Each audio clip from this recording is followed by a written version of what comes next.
Patuloy naman ang pagbuhos ng mga mamimili sa Divisoria 2 araw bago ang Pasko. Live mula sa Divisoria sa Maynila, nasa frontline ng balitang yan si Mobile Journal Arles de los Santos. Arles, ano mga patok na pangregalo dyan?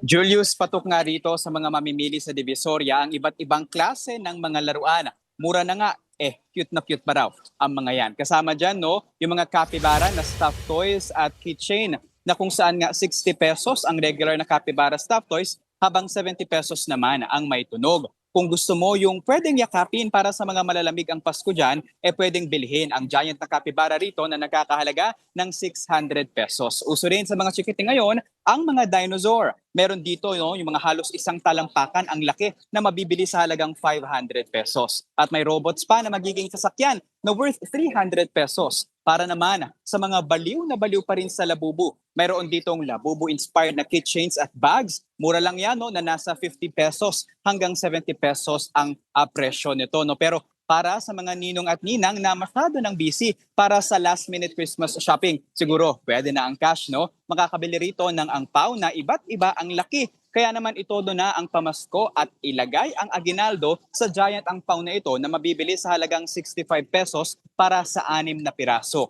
Nakausap din natin dito, Julius, ang ilang mga tendero kung saan sinabi na nagtaas ng presyo yung ilan sa kanila para sa kanilang mga paninda. Pero may iba naman na okay lang daw na mas kaunti ang kitain kaysa hindi maubos ang mga paninda. May iba rin na tindahan dito na may online store na rin dahil din sa dami ng mga namimili online para nga sa convenience nito.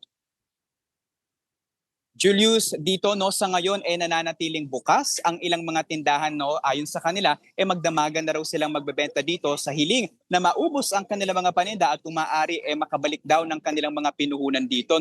May ilang mga nagsarado na kagaya kanina mga alaala sa ng gabi ang papalitan nga ito ng ilang mga fruit vendors na magdamagan din na magbebenta. Pero paalala, Julius, sa mga hahabol nating mga kapatid sa pamimili, siguraduhin ligtas ang mga gamit at syempre dahil napakarami pa rin ng mga tao dito, gayon din ang pag-alam sa mga tindahan na bibilhan para maging hassle-free ang pag-iikot dito sa Divisoria. Yan muna ang latest. Balik sa iyo, Julius. Maraming salamat, Mobile Journal Arles de los Santos. Mga kapatid, Julius Babaw po. Para sa komprehensibo at makabuluhang balitaan at talakayan, mag-follow at mag-subscribe na sa social media pages ng News 5.